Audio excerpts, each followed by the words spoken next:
We're going to follow up on last week's exegesis on the Battle of Armageddon, and this piece is called The Abomination of Desolation, which I actually anticipated for the last couple of weeks that this was going to happen. And we're enjoying the opening music to The Shining. This theme, dun, dun, dun, this is the day of wrath, the day of judgment by God. It's a Middle Ages kind of a thing.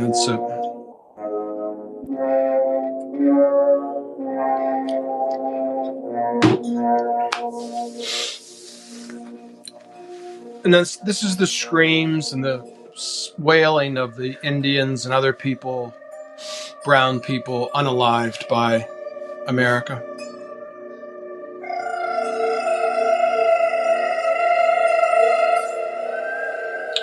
Spooky.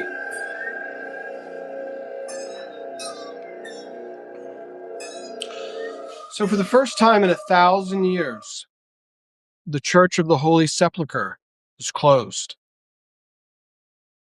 1,000 years. But let's enjoy the music.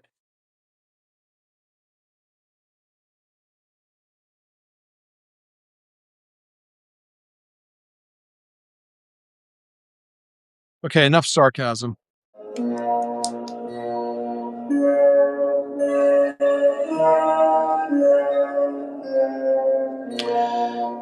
The Church of the Holy Sepulcher, the Wailing Wall, and the Al-Aqsa Mosque were all hit by something over the weekend.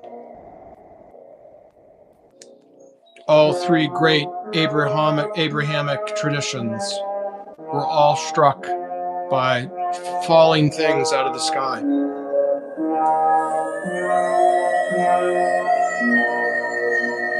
Just in time.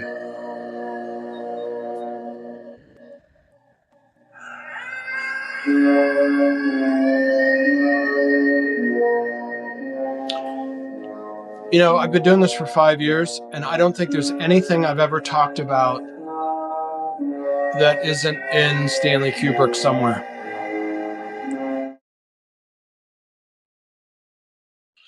Do you mean that they'd kill a bunch of people like as part of a kind of religious ceremony?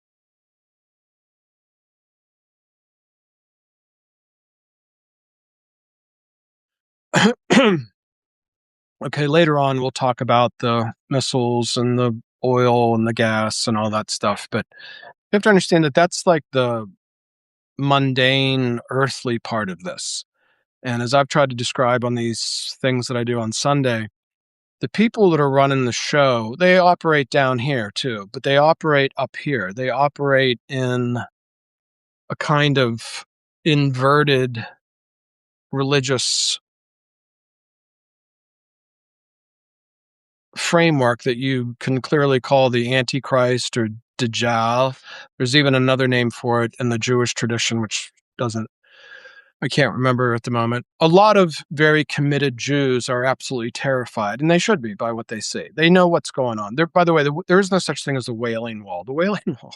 The Romans didn't tear down the temple and then leave a wall up. I mean, it's just that wall is actually a Roman fort. It actually looks like a Roman fort. Pretty much all of the ceremony of Zionism is fake. That's a whole nother Guinness right there. So, I'm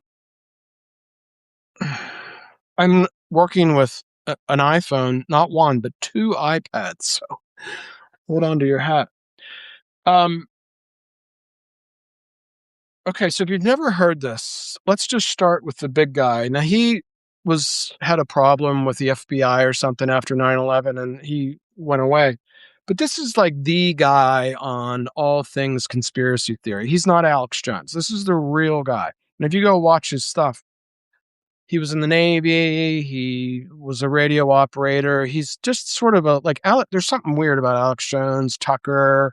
Can't remember if he was taken over by a demon or not, doesn't remember if his dad's in the CIA.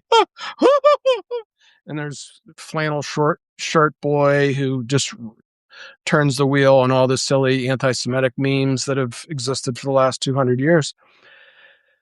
And then there's Candace, who's obsessed with Macron and his wife's potential penis. But this is the real guy. What role in the Middle East again does Israel play in this? Israel was created as the instrument to bring about the Battle of Armageddon, the fulfillment of prophecy, a war that would be so terrible where nuclear weapons will be used so that the American citizens and the other people in the world would get down on their knees and beg for no more war. What is the answer to that? They're going to be told the only way we can guarantee no more war is if we destroy the sovereignty of nations and we come together as one humanity in a one-world government. Right. Now, I'm telling you, unless the American people wake up and stop it, starting in about 1996, the Battle of Armageddon will become a reality. We may have to go. We may have to go back and listen to that again, because it's just so clear what he's saying, that the New World Order thing isn't just going to be like Soros and like some dicks at the World Economic Forum, that this is a kind of religiosity that like sits on top of the system, the way the Roman Catholic Church sat on top of Europe during the Middle Ages and beyond. So in the midst of all of these exchanges of missiles and everything, and we'll get to that and what that looks like and the fallout from that, the fact that all three places were hit at the same time, this is the Abomination of Desolation. This is, let's just talk a little bit about the Church of the Holy Sepulcher.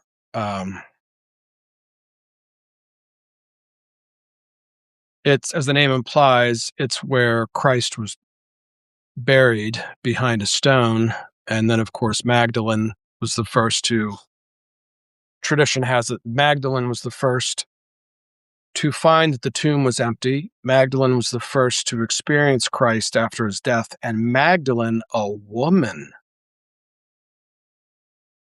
in the great patriarchy of the Catholic Church, where they have that big church in Paris called Our Lady.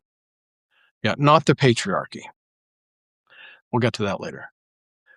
Magdalene is called, in the Catholic tradition, the Apostle of the Apostles, because she informed the apostles of Christ's resurrection as they were hiding for fear of the Jews. Just saying. And here we are. Now, I don't know, as much as I do this, as much as people like it, I don't know these things inside and out. As I finished up last week, I was like, yeah, probably in the next couple of weeks, I should probably do something on the Abomination of Desolation. And then here we are. Okay, sorry, I got two. I needed Mr. Snerdley. Mr. Snerdley. So you just get up this morning and type into Google Gemini, compare the Abomination of Desolation to the recent strikes on the Wailing Wall, closing of the Holy Sepulcher, and Al-Aqsa. And here comes the Antichrist with the answer. That's my euphemism for AI and this infinite machine thing. It's also the name of the book of Ethereum. In the light of ongoing conflict in the Middle East as of March 2026, the parallels between the current events in Jerusalem and the biblical Abomination of Desolation have become a central topic of discussion. To understand the comparison, it is helpful to look at both the prophetic definition and the specific events currently unfolding at the Western Wall, the Church of the Holy Sepulchre, and Al-Aqsa. The biblical Abomination of Desolation, the phrase comes from the book of Daniel and was later cited by Jesus in the Olivet Discourse in Matthew 24:15. Abomination means something detestable or filthy, usually associated with idol worship or grave sacrilege. Desolation refers to the resulting destruction, abandonment, or laying waste of a holy place. Historical context. It traditionally refers to the cessation of daily sacrifices and the placement of a sacrilegious object at the temple.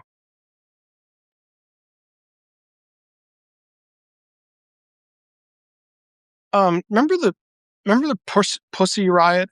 Remember that whole thing? There was like this little band of, I guess they were Russian, and they would like have like a punk rock persona and play throughout St. Petersburg, I think primarily, and or Moscow. And then in St. Petersburg, I think they went to the largest Orthodox church in the middle of the day. The old women with their babushkas on praying. And I think there were two of them got undressed on the altar and like went into like a 69 position and began to eat each other out. And of course, they were arrested and put in jail for 3 years. And then another time, there was a Pussy Riot event at a grocery store, and a woman walked in and started to penetrate herself with some of the vegetables. That's sort of an abomination of desolation kind of thing. Putin, of course, put them in jail where they belong. Okay, so the start of the 26 Iran War, February 28th, which is Purim, Purim, the celebration of the killing of 75,000 Persians by the Jews, has led to unprecedented disruptions at Jerusalem's holy site. The Wailing Wall, retaliatory missile strikes from Iran have seen debris and shrapnel fall in the Jewish quarter near the wall.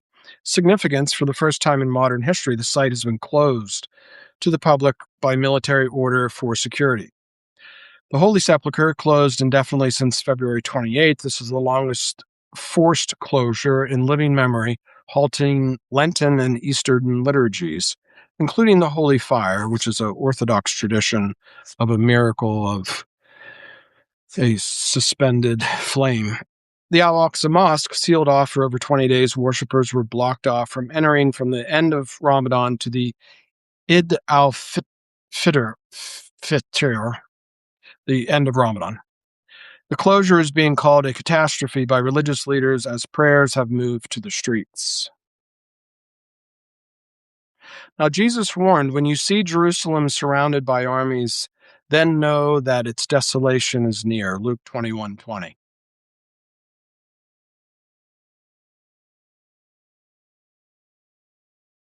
Now, we spent a lot of time at the last thing talking about the image of Armageddon is in northern Israel, roughly the border with Lebanon. That Christ will come on a white horse, surrounded by multitudes, in a robe drenched in blood, unleashing a tongue like a sword.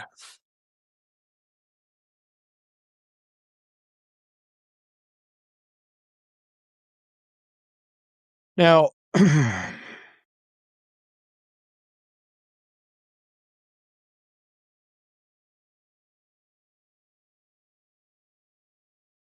I want to get into stepping away from like purely religious events as we head into Holy Week and so forth.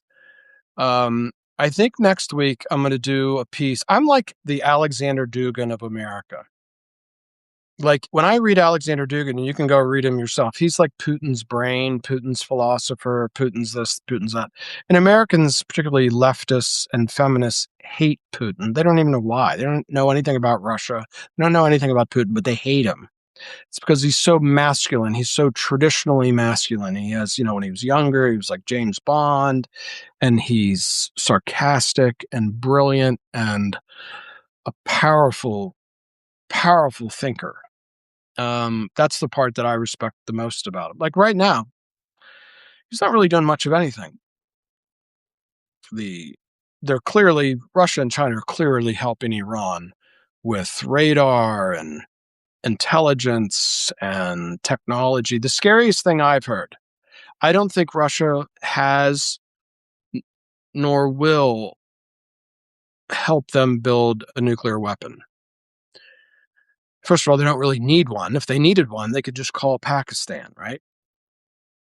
Putin is helping them build and I think if you take a look at it very strongly, Rostoval or something like that is the Russian nuclear power plant thing. And I think they're like in 20 countries or something. They're far and away the biggest nuclear power plant developer, including Iran. And Putin doesn't really have to do anything. It's like the Napoleonic thing where he says, never interfere when your enemy is destroying himself. But that's the question. Is this just like America and Israel destroying the Middle East, or is there a larger global play like Mr. Cooper suggests? And I don't really know, and I don't really think you necessarily have to solve that equation. It's one of those things like the Departed thing, like when you're staring down the barrel of a gun, what does it matter? Like, you don't need to know the big thesis of what's going on. When diesel fuel goes to $8 a barrel, or excuse me, $8 a gallon, and you walk into Costco and you're like, where's everything? You don't have to know how this happened. It just happened. Okay. So we'll get to that. We'll get to Taiwan. We'll do some chip stuff. We'll do, we got a lot to do. All right. So I wanted to focus on the technology and the theocracy of this conflict. Putin is just sort of a predictable guy. He's the biggest second biggest oil and gas producer, and the prices are just blowing out. Russia is literally 3 or 4 times wealthier today than it was a month ago. What? Yeah. And the drama of Gaza, Iran, Gulf states and everything, nobody gives a fuck about Ukraine anymore. Nobody cares. Everybody's worn out. Even Europe's worn out. Europe wants to go back to being Europe. They're afraid of Putin, they're afraid of Trump, but frankly, Trump is far more destructive than Putin is right now, and Netanyahu. And I'll explain in a minute. All right, so to do the theology of our side, if you want to be cute about it, you could say like the theology of Antichrist or something like that. But I'm talking, and Peter Thiel runs around the world and gives these lectures on the Antichrist, and Tim Dillon makes great fun of it. And I used to think I was completely insane for like trying to explain what's going on and like dipping into these like metaphysical and theological things. And then Peter Thiel arrives, and I'm like, no, that's how this all works. So we're going to hear a couple pieces from some of the people in the technological movement and the theocracy. The technocracy is commonly what it's called. But I'm here to tell you, it's not just some guys in the Silicon Valley getting carried away with technology. We're not in a technology problem. We're in a theology problem, and I'll explain here in a minute. This is why this is all happening at the same time. They're trying to pass legislation that will prevent the states from having any resistance to surveillance and worse from Palantir and associated companies. That is the biggest thing that the Trump administration is trying to do in this country. And once that's in place, there will be no resistance. Once that is in place, and they specifically mention Substack. Substack is the next TikTok. They have to go get these things. So before we go to that, though, I will also point out that, of all people, Paul Craig Roberts wrote a piece this week about something I didn't know you were allowed to talk about, but I guess now you are.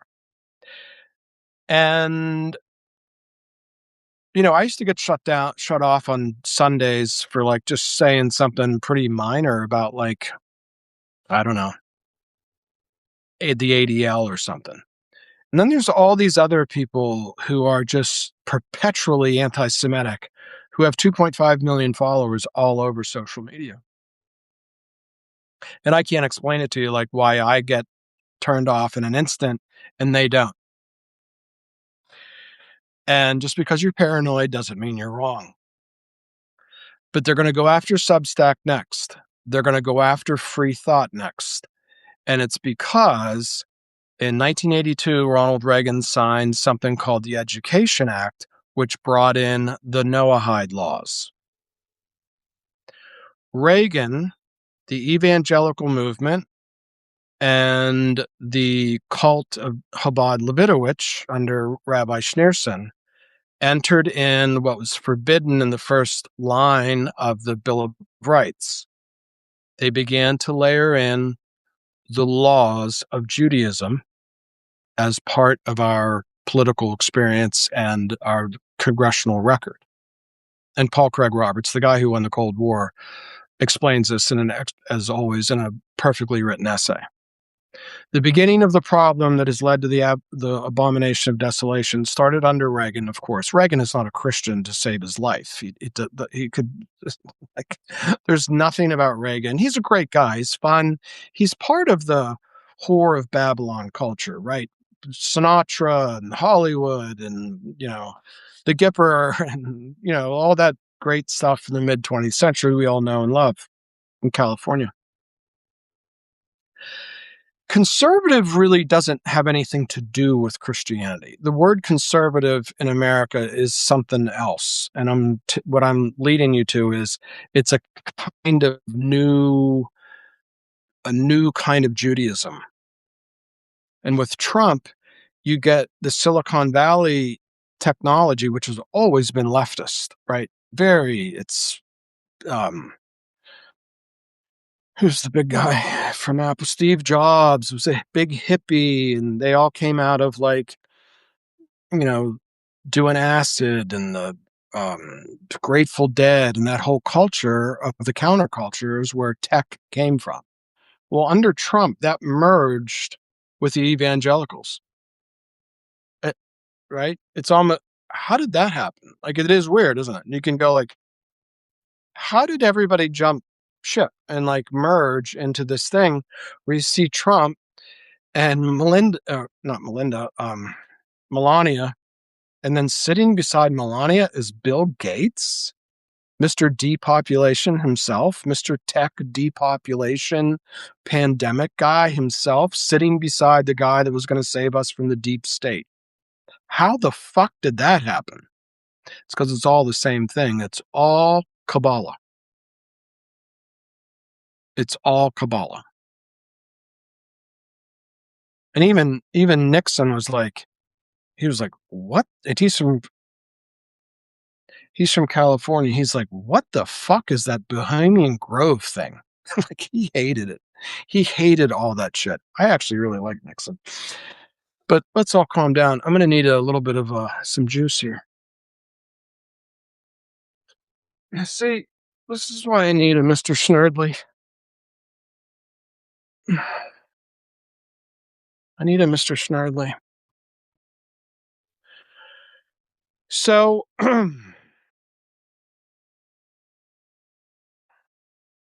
Noahide laws are pretty minor, sort of like Ten Commandments kind of stuff, except it says that people who commit idolatry, and according to the Talmud, Christianity is idolatry, should be beheaded.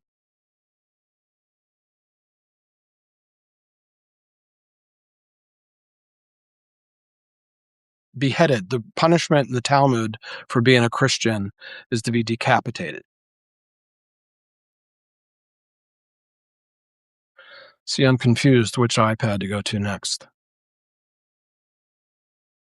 So, to prepare for this, I wanted to learn more about this guy who wrote the book, The Singularity. And this is something I've known about for a while. I've never read it. But this is this AGI thing where artificial intelligence is going to gain consciousness and become not just autonomous, but clearly be superior to human intelligence and therefore should be let loose. In the Quran, it says there'll be a flood of corruption. The corruption will be let loose. Any Arab. Once in a while, I get Arabic speakers that actually help me with this stuff, and they're like, "Yeah, the word is this, and it means this." There's like some stuff about dark clouds. We have the cloud system, which is how the internet works. And again, like, I don't wake up in the morning and be like, well, I need to make some religious content. And then I go like, but it explains everything better than everything else. Like Jeffrey Sachs, who I think is a great guy, and he has no idea what the fuck is going on. He knows what's going on, but he doesn't know how did this happen? And the answer is, it's not like an Ivy League seminar. It's the Epstein papers are out and everything. That's how the world works. It's not that something in the dialogue of neoliberalism got sideways, and that's why but he's a good dude. I respect him. Okay. So there's a real nice video on Amazon Prime for like $3.99, a documentary called The Singularity. There's also a movie called The Singularity, like a Hollywood movie. That's not what I'm talking about. I'm talking about The Singularity. And it has several people in it, to include Kurzweil, who wrote the book called The Singularity, and then also another guy named Benjamin Gertzel. And we'll hit on them a little bit. So I'm going to play some of the movie, I think, if I can Mr. Snurdly myself.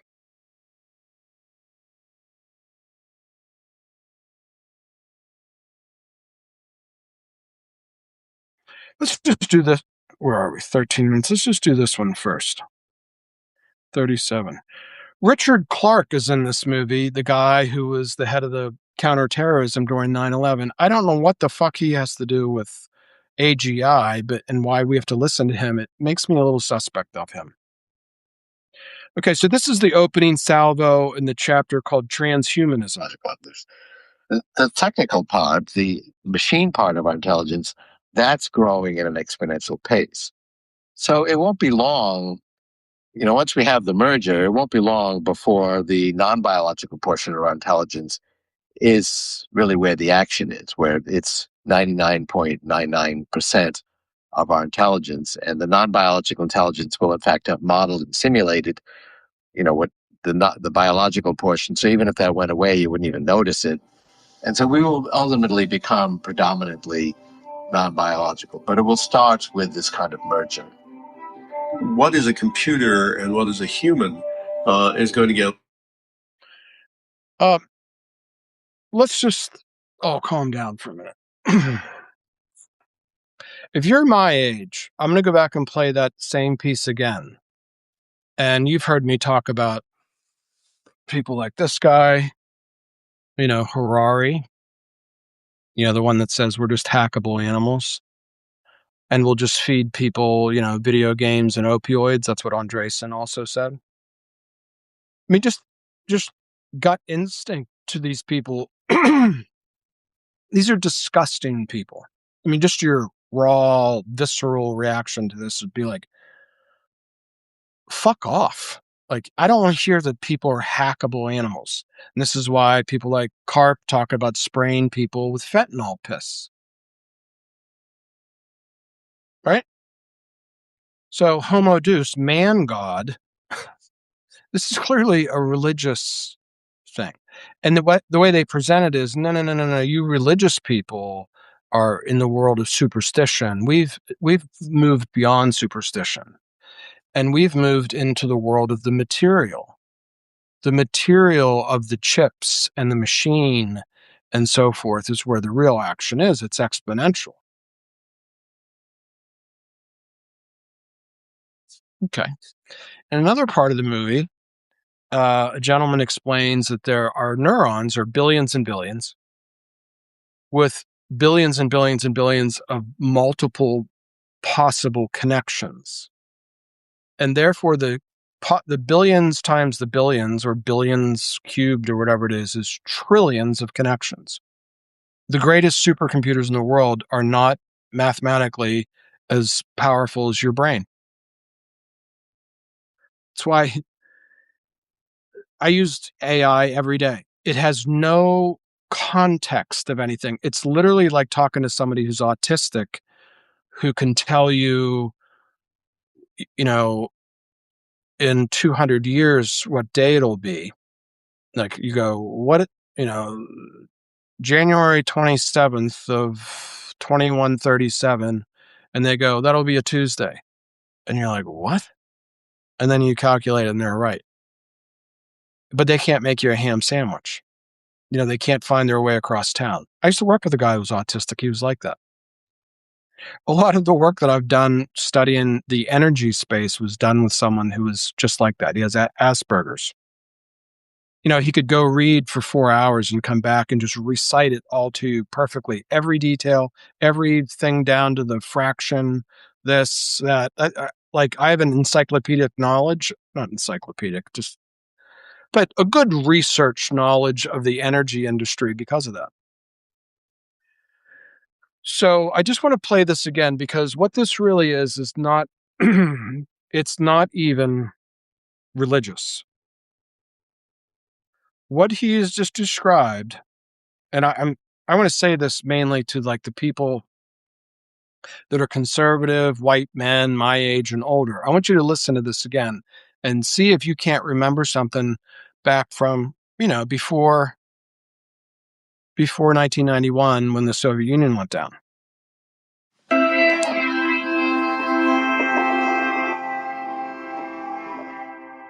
You have to realize that the biological part of our intelligence is fixed. It's not going to change at all. To speak of, people say, well, biological evolution is continuing. It's a million times slower than technological evolution. The technical part, the machine part of our intelligence, that's growing at an exponential pace. So it won't be long, once we have the merger, it won't be long before the non-biological portion of our intelligence is really where the action is, where it's 99.99% of our intelligence. And the non-biological intelligence will, in fact, have modeled and simulated, what the biological portion. So even if that went away, you wouldn't even notice it. And so we will ultimately become predominantly non-biological, but it will start with this kind of merger. What is it? That's Marxism. That's Marxism. That is the philosophical background. I'm not a Mason, by the way. I'm just going like this. That is the philosophical background of the dialectical materialism, the inversion of Hegel. That is the philosophy of Marxist revived into something that's not about the dictatorship of the proletariat taking over the means of production.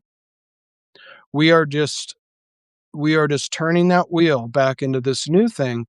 We don't have to take our, the means of production as the big mass of material, just like he's presenting now. That the machine used to be steel mills and, lathes and shit. And now the new machine is the computer. And he says the machine, which is finite, the machine is finite. The namesake here, Bruno, he was put to death by having an argument with the Catholic Church about infinitude, by the way. So we hope we're not headed down the same path. But I said this like months ago. I did a thing on here and I'm like, telling you, these guys are like Marxists. They're like the Bolsheviks. And the next day, the Financial Times wrote a piece and said the Trump administration is really neo-Marxist. This is a Marxist takeover. You can tell your dad this. You can tell your MAGA grandfather this. Trump and the Red Mafia, that's Epstein, that's the Rothschilds, that's Wexner, are all in bed with the new Marxists.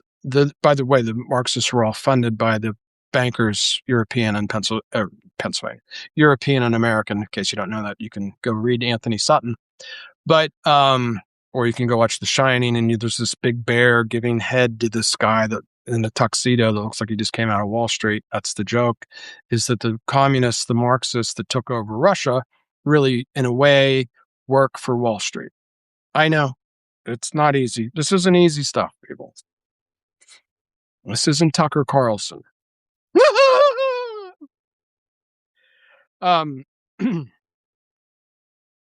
They're not even thinking about the technology properly.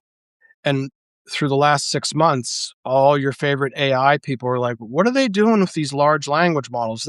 That curve doesn't go infinite. That curve goes like this. In other words, the more energy and the more chips, you get less and less and less return. It's like spinning a quarter and it goes and it goes fastest right before it stops.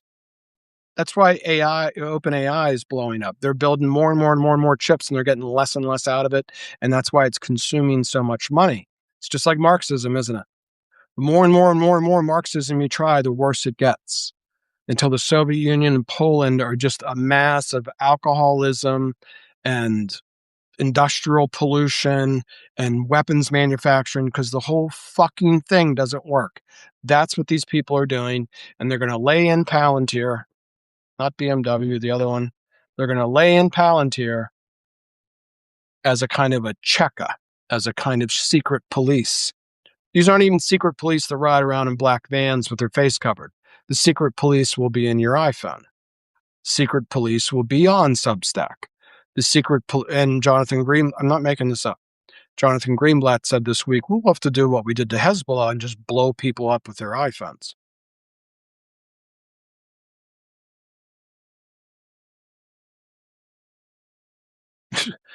This isn't Trump as Mussolini. Like, we could probably figure that out. Americans aren't good at this stuff. Americans have been like routed into Christianity as Erica Kirk popping out of a fucking stage. And now the Church of the Holy Sepulcher is closed.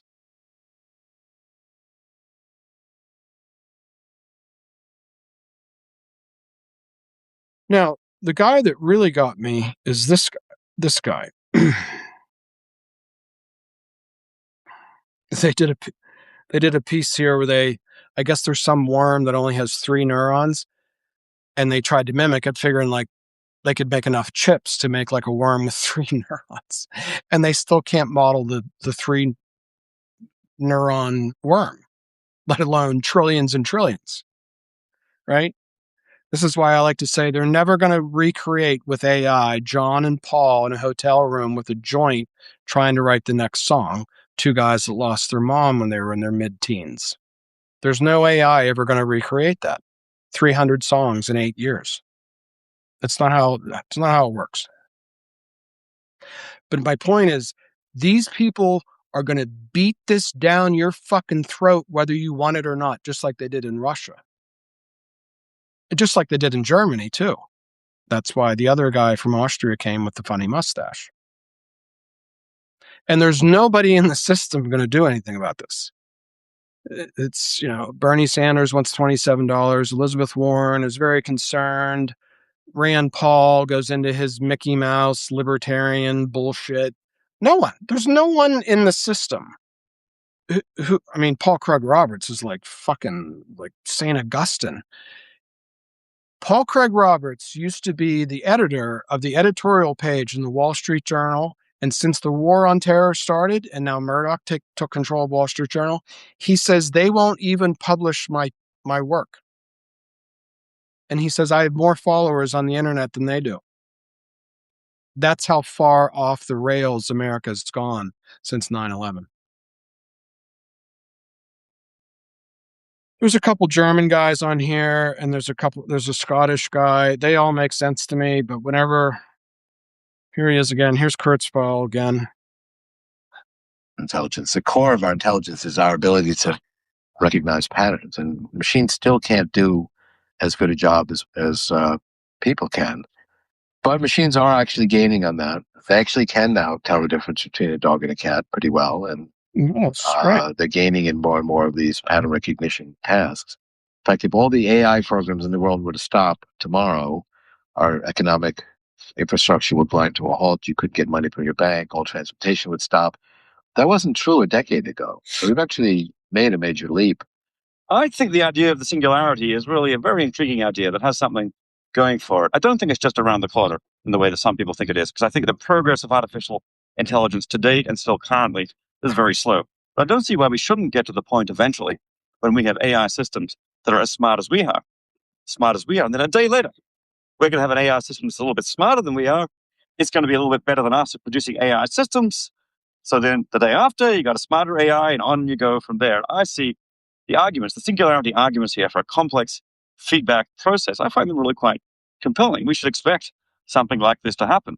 There are two basic approaches that can be taken to making artificial general intelligence. This is Gertzel. One is to emulate the human brain in computer software, and the other is to create a non-brain-like AI system that achieves intelligence by principles somewhat different from those that the human brain uses. In a few more decades, we'll be able to map what's happening in a human brain and simulate that inside a computer.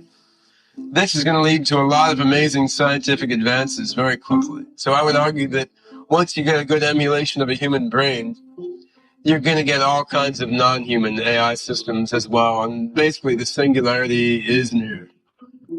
In terms of how much time do we have? Okay, what he just described is, make no mistake about here, what he just described is AI becoming anti-human, not like a tool, not like the chimp in 2001, like, not like fire, not like, Prometheus fire.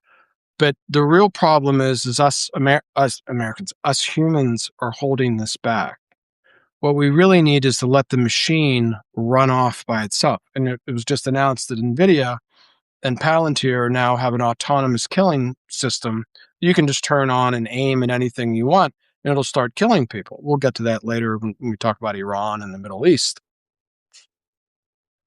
Humans are the problem. Humans to them are like the bestial problem. Like when the Bolsheviks took over Russia, they said they're going to turn the Russian people into white Negroes. They used to go into the schools and pick out all the kids with the highest scores, and they'd pick out all the pretty girls and they'd send them to a gulag. They wanted to suppress creativity, beauty, discourse, anything that got in the way of their mechanistic materialist system. And this is what this is again. In America, land of the free, home of the brave, and all that shit. It's here, people. I'm the only guy on the fucking internet that says it. I'm the only guy on the internet that can see through it. What that guy just described, let's see if I can get more of his stuff. Hold on.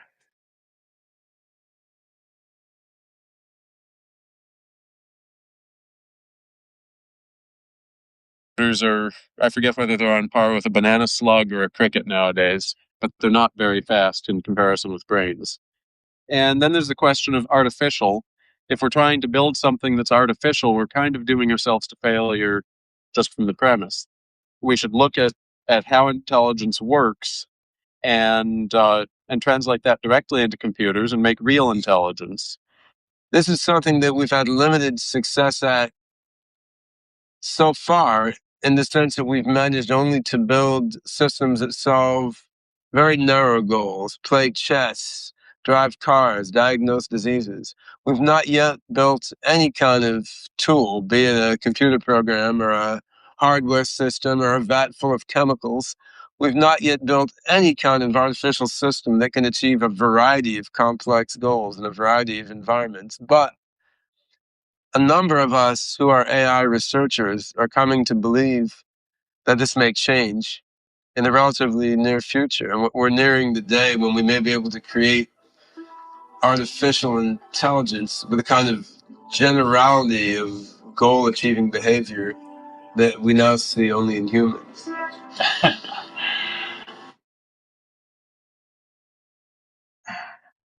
He just admits that they can't do what they're trying to do.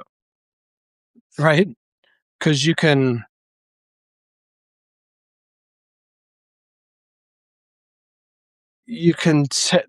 I don't know. I don't want to get too weird, but there's this little thing that you may have seen. Jimmy Page, The Edge, the guitar player from U2, and Jack White have this little documentary where they talk about guitars and music and so forth. And the beginning of it is really well done. Jack Smith makes a primitive guitar with a guitar string or just a piece of wire and like a soup can and some nails and shit, and starts like twanging out some guitar sound and shit. Then it cuts to Africa where there's a sophisticated version of what he just made, and you can hear, it's not American blues or anything like that, but you can hear that weird connection between like the rhythm of Africa, the slide guitar that we've learned from Dwayne Allman and shit, and it's like all the same thing, and you're like, how does that possibly happen, right? And that's what they just described, is humans have creativity because we have an element of the divine. Now back to Mr. Schneerson. Mr. Schneerson said that only Jews have that.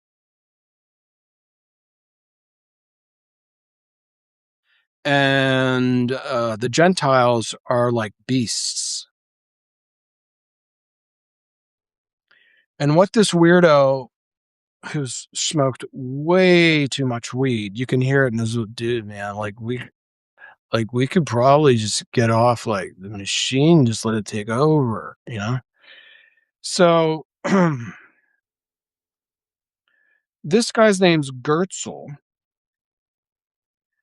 And what I'm trying to explain to you is this whole emphasis on the singularity. They're trying to conjure their Messiah out of the technology. They're trying to make their Solomon, who controlled the 72 demons to rebuild the temple, out of server farms. This is a religious project gone mad, gone completely insane. And the Erica Kirk Church has been so brainwashed by the Scofield Bible and the Rapture and these other heresies. They don't even know what the fuck the Christian faith is anymore. And Joel Osteen is $55 million salary and everything. We've just gone insane. We can't even, like, basic catechism, Lutheran, Sunday school shit doesn't even work on anybody anymore because of all this bullshit. And this is why the Republican Party and the white conservatives, it's not white nationalism, it's not like that kind of racism. It's a fucked up theology that is making this all happen.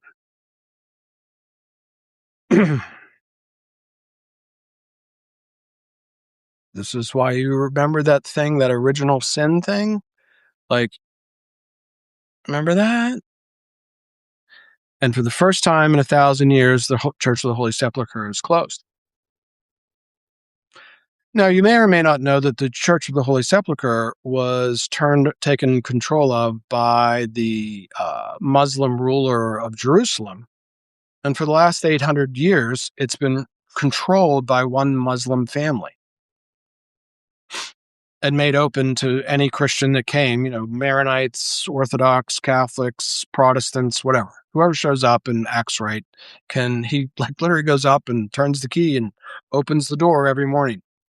And I forget that it wasn't Solomon, it was the new guy who took over.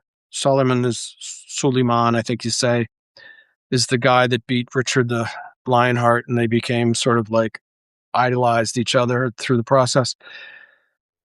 The Muslim ruler who took control of the church gave it to a Muslim family and purposely would not walk in the church so that Muslims would know it was not to be turned into a mosque. I believe that Israel will destroy the Church of the Holy Sepulcher. I believe that Israel will destroy the Al-Aqsa Mosque to build their third temple.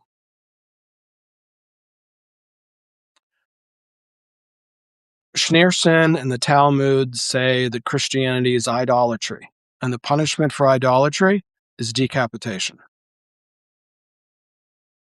They dropped a bomb on the Catholic Church in Gaza. They're going to drop a bomb. This is the abomination of desolation in real time.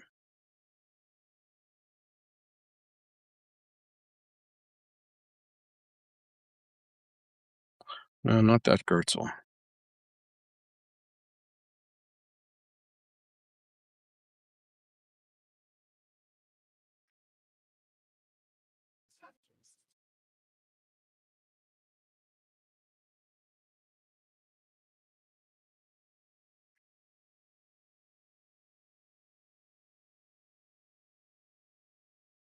Gertzel, here's how I got onto Gertzel. Gertzel was an associate and grant recipient of Jeffrey Epstein.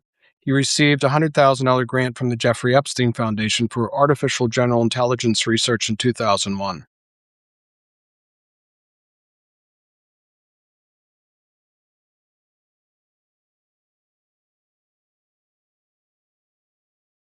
Now, none of his... In May 2007, this is from Wikipedia, Gertzel spoke at the Google Tech Talk about his approach to creating AGI. He defines intelligence as the ability to detect patterns in the world and in the agent itself, measuring in terms of emergent behavior of achieving complex goals in complex environments. A baby-like artificial intelligence is initialized, then trained as an agent, we're doing that, in a simulated or virtual world such as Second Life, whatever that is, to produce a more powerful intelligence. Knowledge is represented in a network whose nodes and links carry probabilistic truth values as well as attention values, with the attention values resembling the weights in neural networks. Several algorithms operate on this network, the central one being a combination of probabilistic inference engine and a custom version of evolutionary programming. That's what brought me to the movie, the documentary, The Singularity. And this is all this talk in 2023. Gertzel postulated that artificial intelligence could replace up to 80% of human jobs in the coming years without having an AGI, by my guess. See, the AGI isn't the tool-like usefulness of AI. They just always want to go back to this AGI thing. Even in the financial documents between Microsoft and OpenAI, there's contractual thing that says when it hits AGI, it can detach itself from Microsoft. Like, nobody even knows what that looks like, or they sort of explain it to you.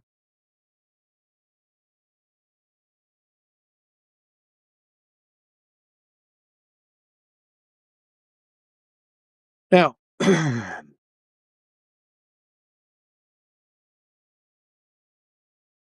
this, on one hand, it's like a golem or like a Frankenstein that they're trying to make this material thing that will like suddenly get consciousness and like come to life. That's what AGI is. Everybody you listen to discuss AGI, Sam Altman, they all go through that, right?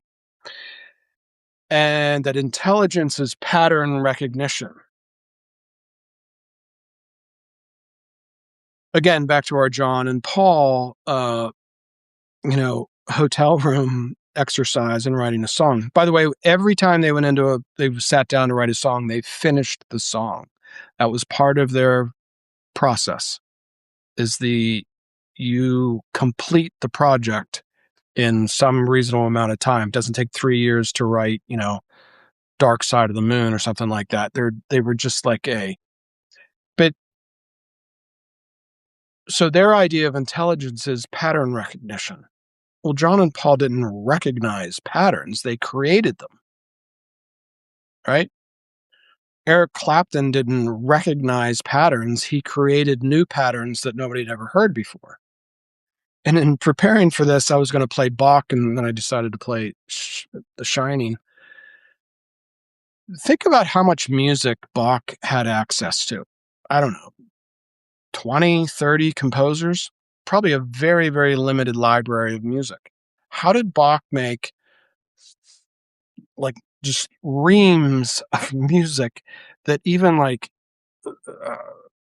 Nina Simone says like Bach is an orgasm. Bach is just like, he didn't recognize the patterns and then AGI them. And this is why this is scary, because they see humans as the problem. They see humans as, if they resist this project, they need sprayed with fentanyl piss. That's how the Bolsheviks treated the Russian people. Russian people, they went with the fucking program. Marxism was a scientific, proven, mathematical, revolutionary system that would bring utopia on Earth. This is exactly how these people talk. There's a server farm in Abilene, Texas, that's going to make it all work. But in the meantime, they decided to blow up the fucking gas well that several billion people live off of. So let's change directions a little bit.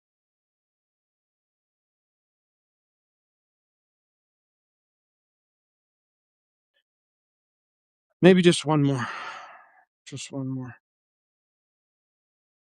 By the way, I'm not telling you not to watch this movie. This documentary is really well done. Let's get some more Kurzweil, and then we'll get out of here. I mean, we'll get out of this movie. And you bring things together very precisely. The goal, of course, is to make new things. Well, it wasn't so long ago if I wanted to send you a book or a movie or a music recording, I would send you a FedEx package. And now I can send you an email attachment. So we've turned those physical products into information. In the future, I'll be able to send you an email attachment, and you will just print it out on your desktop nano factory into a blouse or any piece of clothing or a module to build housing or a module to build transportation or even a meal. But if that sounds absurd, think about how the oak tree in your backyard got to be there. The oak tree started out with a biological nano system called an acorn, which contained the instructions for building an oak tree. And it pulled in raw materials, it used the sunlight for power, and it built an oak tree. And in principle, nanotech can do the same thing, and probably faster and for things more useful than oak trees for our purposes. Point is that we are actually moving towards this. There are already three-dimensional printers where you can send an information file and produce an interesting array of products, not everything we need. And the scale of the features is not yet at nanometer levels, it's at micrometer levels, but the scale is actually getting finer and finer. That's moving at about a factor of 100 in 3D volume per decade. So that actually puts us in about 20 years at nanotechnology. I'd say by the late 2020s, we will have desktop devices that can really produce, a very broad array of products. As we get into the 2030s, everything will be information. One very simple example that's been explored. Okay, let's not get all like real shitty and start talking about the pandemic and Bill Gates and all. That's a whole nother world, but you can see where they're going with this, right? Yeah, AGI can make the machines more faster and more optimal, and we can find the weeds in the cornfield faster. I get it. Yeah. Nobody's against that, right? Then a machine can tell time, and we can look at the sun, or we can make a machine, and Philip II of Spain had 50 clocks, and he tried to make them all strike noon at the same time, and never could achieve that because they're machines and they're flawed. But okay, so the machines are going to create these great things, and they're going to, but then they get into the nano stuff, right? And they don't talk about the nano stuff, that it's lighter, and what's that stuff called graphene that's like two-dimensional, has almost no third dimension to it, and it's therefore incredibly strong and all that. No. They want the nano to attack the biology. They everybody knows that it's pacemakers and putting things in your body, but that's not what's going on. And when you peer into the Epstein world, they're obsessed with DNA.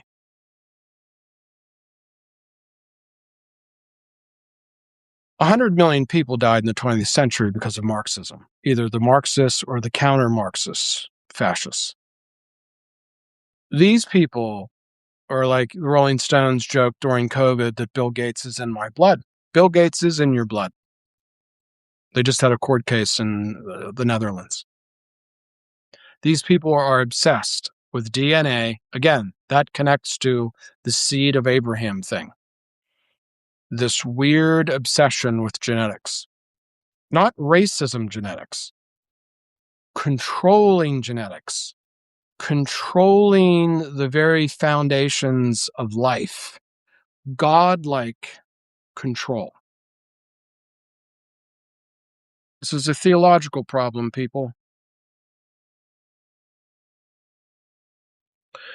Which leads us to, and all the wonders and miracles of computers. And I can sit here with an iPad and pull up the Beatles or Wagner or Nietzsche or St. Augustine or whatever, just at will, over and over and over again. I get it. It's a library. No, that's not good enough for them. They have to recreate how humans work, how humans function. And they have determined that they are the ones to do it. That's what you learn in the Epstein files. They're all through the Ivy League. They're all through medicine, genetics, bioweapons. So, which brings us to this week where most likely it wasn't, Netanyahu took the blame for it, but maybe it was his idea, maybe somebody in the IDF. But I'm concerned that the real decision to go to war with Iran and the way it was executed and the way it's being prosecuted now is being done by AI, which includes destroying the largest gas well on Earth. And in a gas well, you should think of just like a giant, imagine if there's a giant well of water that feeds 1 billion people. The Israelis just blew it up. The Israelis just denied 20th century level civilization to 1 billion people. Nobody knows what the 1 billion people did to them, regardless of Iran. Who the fuck are they to hit the biggest gas field in the world?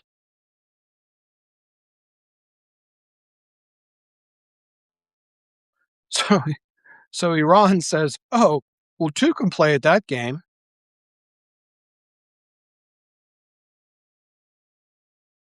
And now we're on the verge of famine, good old-fashioned famine. We have all this technology and all this 3D printing, and we're going to have chips in our fucking brains, and 1 billion people are food insecure going forward. Fuck them.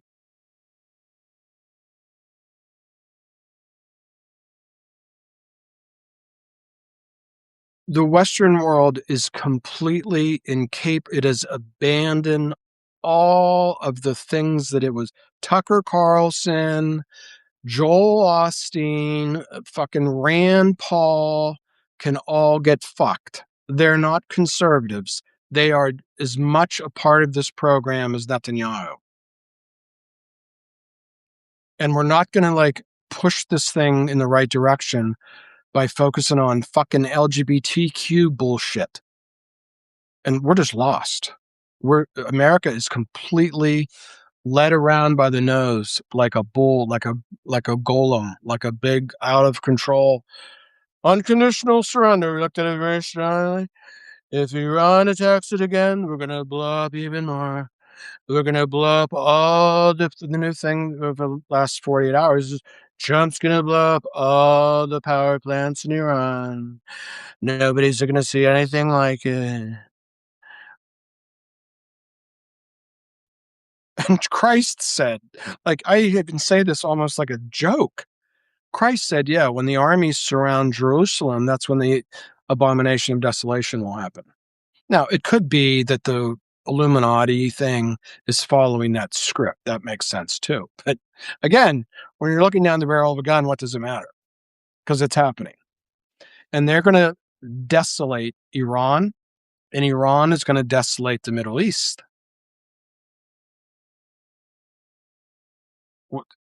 Which begs the question, what the fuck do we get out of this? It's our billions and our Marines and our trillions in debt and our weapon systems that have been depleted. What they get is America. No one says that, do they? Not Tucker Carlson, not Flannel Boy, not Candace. Mm-mm. Nobody says the real prize is America.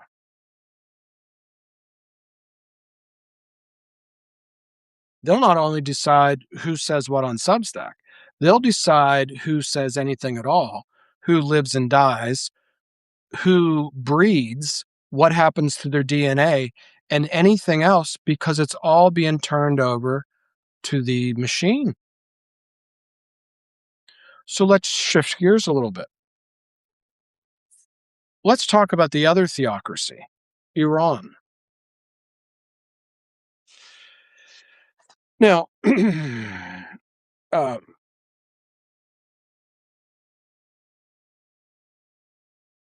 Mr.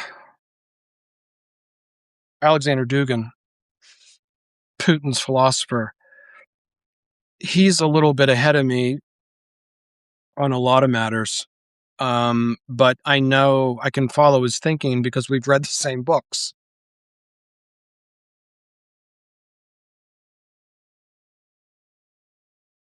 And this week he started, I'm not going to talk about it because I haven't done my homework on it.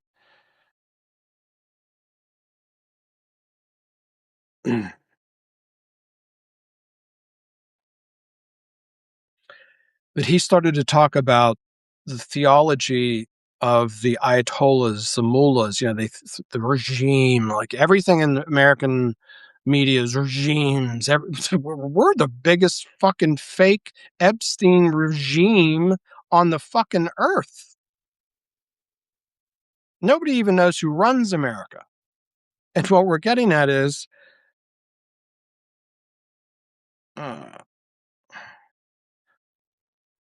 it's been turned over to the machine. That's who runs America now.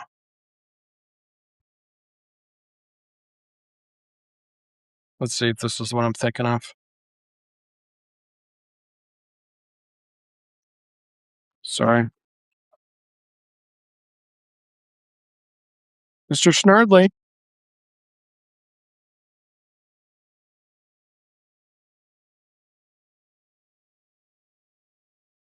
Give me a second. Welcome to St. John Smith Square, London. No, I don't want a speech. I want music. We're going to talk about Iran here in a minute. We're going to talk about warfare and technology.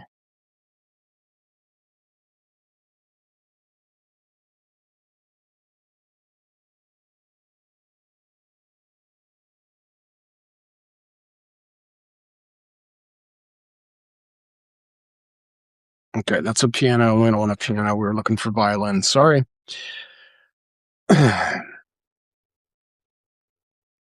So we are now in this feedback loop, this mechanistic finitude. I'll blow up your shit. You blow up my shit. I'll blow up your shit. And then they come out and say, we've attacked all their military installations. We've hit 8,000 targets, and the missiles keep flying. What's going on?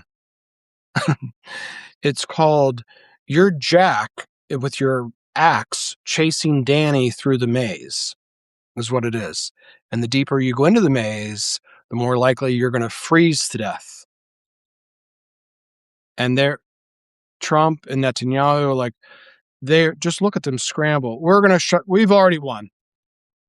The strait's going to be opened. We may stop.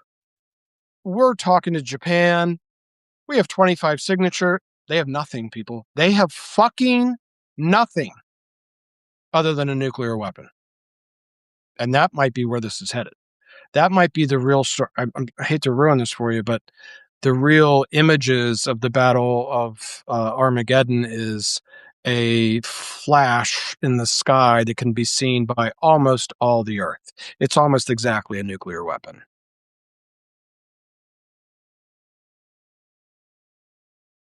This is what we've come to. Elizabeth Warren is very concerned. Bernie Sanders needs $27. We're headed towards a flash in the sky that can be seen by the whole world, both to the east and to the west. That's the Bible. I know it's weird. I wouldn't give a speech at Yale and reference the book of Revelation, except it explains what's going on better than anything else. So Iran, which is 6,000 years old and has no reality to any sort of invasion, right, is just able night after night to keep hitting back harder, just like Vietnam. We send more troops, we drop more bombs. They just won't go away. There's more 5'2" people in black pajamas with Kalashnikovs and sandals made out of tires, but we just can't get rid of them all. We just keep throwing more weapon systems at them, and they just won't go away. The Western way of warfare is mechanized warfare, but our mechanisms aren't stopping their mechanisms. They just keep flying more, farther, and faster, and less able. My dad and I watched the Division I wrestling thing last night. There's a kid on there, 187 pounds. It's been an All-American for twice. And the kid from Penn State made him look like he was like two kids that are 14. And one is just, one hit puberty and the other one didn't. This is what happens in combat, people, all the time, right? Hegseth, the war fighters, destroyed their navy. What the fuck does Iran need a navy for? Right? Their country sits right on top, not on top, but topographically on top of the Persian Gulf. They don't need to float things around the Persian Gulf to hit it. Just something comes out of a fucking mountain at 2,000 miles an hour and whacks whatever they want to be whacked. There's a abomination of desolation of brain power in Washington, D.C. Nobody knows what the fuck is going on. Nobody knows what to do with it. So what they're going to do is they're just going to turn this into let's desolate the Middle East where all the energy comes from. I mean, there is possibly a master plan here, is that they're just going to just destroy all the energy in the Middle East so that we can use the Marcellus and the Bakken and the Eagle Ford and the Permian Basin. That's why Wall Street hasn't collapsed, because Wall Street's maybe we'll be the only ones left with energy. And, a couple billion people may have to go away. Because a religion has been established, according to Paul Craig Roberts, starting in 1982 with the Noahide laws called the Education Act. So we're just one and the same as Israel in all of this. And we're going to be fucking hated by 95% of the population of the earth. Australia has 13 days of diesel fuel. Oh, let's do Taiwan. Taiwan needs, I didn't even think of this. All China has to do to Taiwan is blockade it. No food, no energy, no natural gas. Taiwan doesn't have any natural resources. They don't even have to, we always, Lindsey Graham, we got to attack China before they get Taiwan. They don't have to do anything. All the chips for everything. What? You mean we spend $1 trillion a year and there's one little fucking island that if it's blockaded, we have nothing? What are we going to do? Send a couple million people with M16s to Karg Island or something? We have nothing. In a month, it is conceivable that the desolation of our military will be complete. Nobody talks about this. Well, we're using up a lot of Tomahawks and Patriot missiles, aren't we? Yeah, we can't make them. We will be so fucking hated by the time this is over. I would say that, Pakistan, India, Africa, everybody will go like, we're not buying American tech anymore. It's all laced in with Palantir, and they don't have any chips. Fuck them. Let's just buy Huawei stuff. This could not only create, destroy the global economy, it could permanently destroy the American economy the way we've experienced it in our lifetime, which is, fuck it, just print a couple $100 billion. Just forget the mortgages. Just print it. Put Bernanke on 60 Minutes.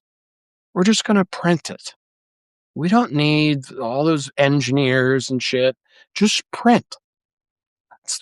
It's me and Ray Dalio on the internet explaining that every empire ends the same way. Let's go crazy and attack Persia and print money. And this is where we are. Even I sat there with my dad and drank coffee and watched the Pretty Girls on MSNBC and Joe Scarborough or whatever. What are we doing? Trump's insane and this and that.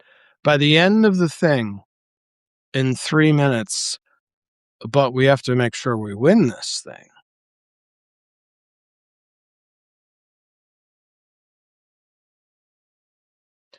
Taiwan has nothing. All the chips are made in Taiwan. We don't make chips here, really. We're building things. Speaking of Epstein, Wexner is building the facilities in North Columbus, because I think all of these decisions are made by the Rothschilds, but let's all calm down. They're building a big TSMC plant in Arizona, which is a great idea, where there's no fucking water. All the GPUs from NVIDIA are made by SK Hynix, and Korea is going to run out of helium and natural gas in about 14 days. Like, absolute economic Armageddon is not like 14 years out or 14 months out. It's literally like 14 days out. Now, maybe Christ is coming on the white horse and will land, and the mullahs and Netanyahu will meet in the valley, and, I'm not feeling it, though. It appears that Trump is just going to continue to escalate and escalate and escalate until all of the oil and gas in the Middle East is impaired. Saudi Arabia has a pipe that goes from the Red Sea, where the Houthis are, not the blowfish people, but the other Houthis, and the one that goes to the Persian Gulf. And there's only 2 terminals. As the word terminal explains, the end. A couple missiles, the 2 terminals are shut off, and the oil just flows into the ocean. It doesn't get loaded on anything. That's 9 million barrels. There's 105 million barrels produced daily. It's a little under 10%.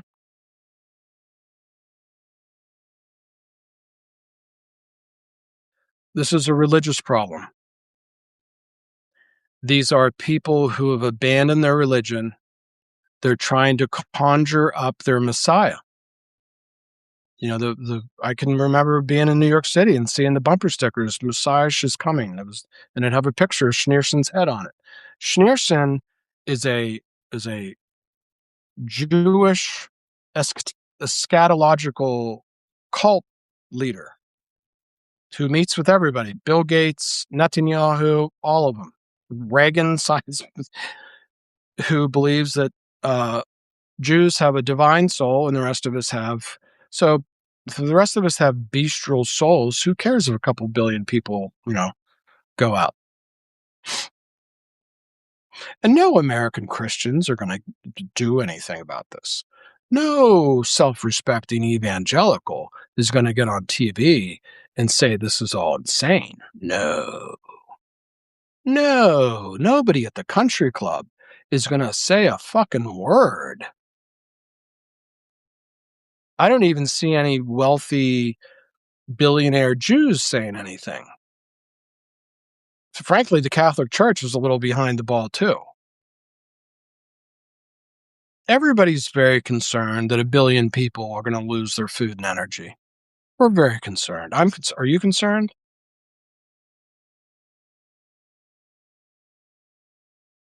No.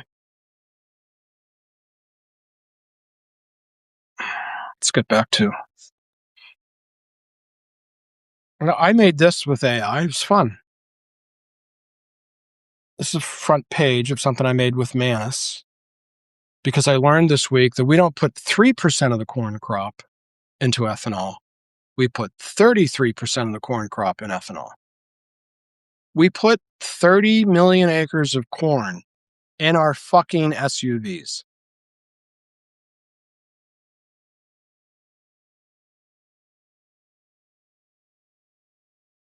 Here's how. So sometimes you hit it out of the park with AI and it just goes, oh, I completely see what you're doing. So here's, after about 40 minutes, and I have been thinking about, like, because I grew up on a farm, like, how does agriculture get financed? Well, it's easy. It's called farm credit, and farmers get up to their ass in debt. And I think it's in the UK, the milk checks have the suicide hotline written on the back.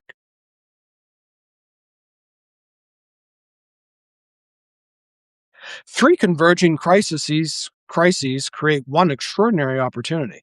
The problem, at $4.50 bushel per corn, marginal ground yielding less than 100 bushel to the, like, I didn't know that number, but it can go find it real quick. It can just run through all the university's research and, farm periodicals and so forth. And I sort of knew that. Like, we grow like 150 if we get lucky around here. The only reason people grow corn around here is because they're going to put it through an animal. It doesn't. Once in a while, you make some money if the price spikes, but still, we keep growing it, right? At 450, marginal ground yielding less than 180 bushels to the acre loses 60 to 85 cents per bushel after all costs. A guaranteed annual loss for thousands of corn belt producers. Now, just to be fair, a lot of people that do it don't take into account their own labor and don't take into account their own machinery because they already have it. So actually, they're growing it just to provide themselves a job. You follow me? Number two, the catalyst. The Persian Gulf fertilizer disruption has spiked nitrogen costs by 30%, making the economics of marginal row cropping structurally unviable. Number three, the solution. Convert marginal acres to perennial pasture and use prime acre surplus corn to develop bred black Angus heifers. Capturing $5,000 a head market ceiling. That's how much a bred heifer, that's a female cow that just got bred, while eliminating the worst performing acreage from the balance sheet. Now, the interesting thing about that is, like, all of that makes sense. And if I went to New York and, like, met people and showed that to them, they would be like, you don't really fucking expect us to invest in black Angus cattle, do you? Which brings us to another thing. Not only is Washington, D.C. insane, not only is the Silicon Valley insane, Wall Street is insane. We have $25 trillion in tech stocks that no one's going to do business with in 5 years. And it says in the book of Revelation that eventually the great city from which smoke comes from, that all the people of the world can see, one day no one will do business with them.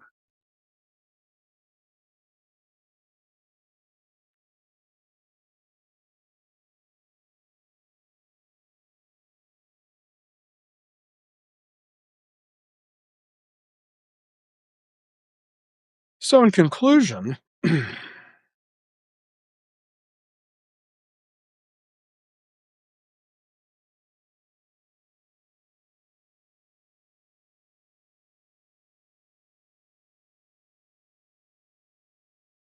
I wanted to find the real weird ones, and I couldn't find them. In conclusion, I'd suggest go listen to some of your favorite musicians. Anything, jazz, classical, even go listen to James Burton play the Telecaster. Go listen to, he played for Elvis and played for Merle Haggard and people like that. Go listen to Sinatra, the great standard writers. They don't observe patterns, they create them.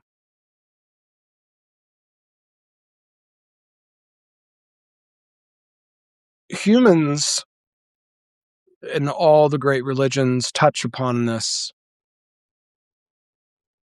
have some sort of connection to the divine. Even even atheistic people who are like sort of astrology kind of a people, in some ways they articulate that better than church-going Christians. In some ways they tell the Gnostic view of Christ, that God is within us, kind of a thing. There's a religion currently that just created World War III that says that that doesn't apply to 98% of the population.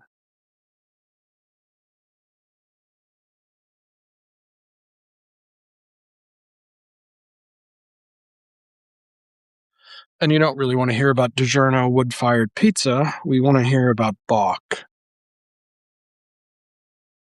Okay, we have to do another one, really. Now, I was trying to find for you. Let's see if we can find it. Let's just go all the way with it. Wake up to set bound.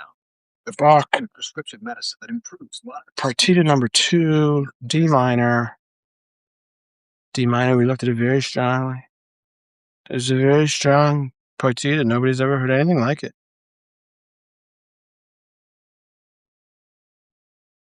Itzhak Perlman. I saw him at the Hollywood Bowl. He is like, this is the one that took too long to play, but that's all right.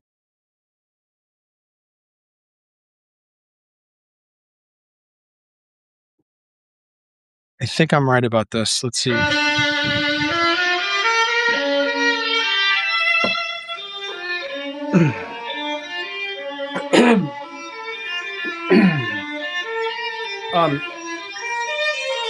Bach isn't observing patterns here.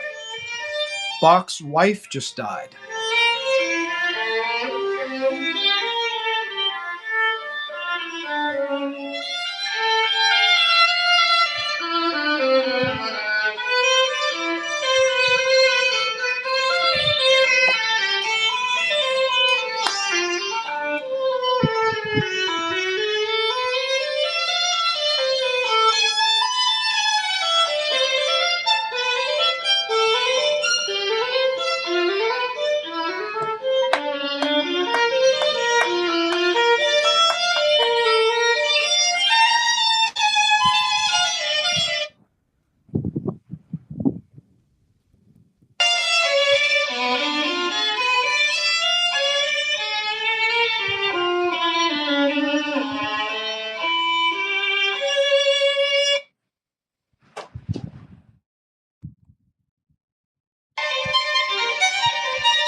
can imagine Bach loses his wife. He's mourning. He's, out of his mind. And like, the only thing he has to go to, right, is, I wonder how long it took him to write this.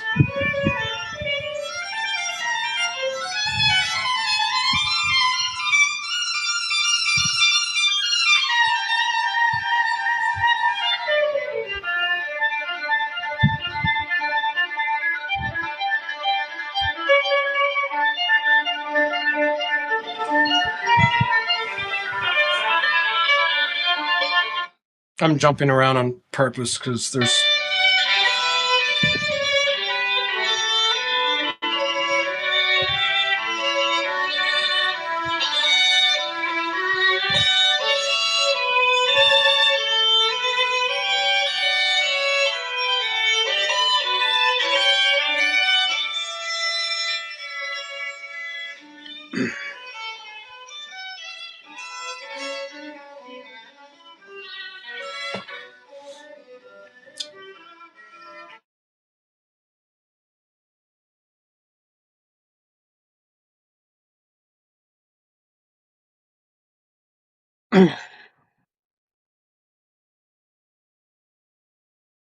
We're not hackable animals.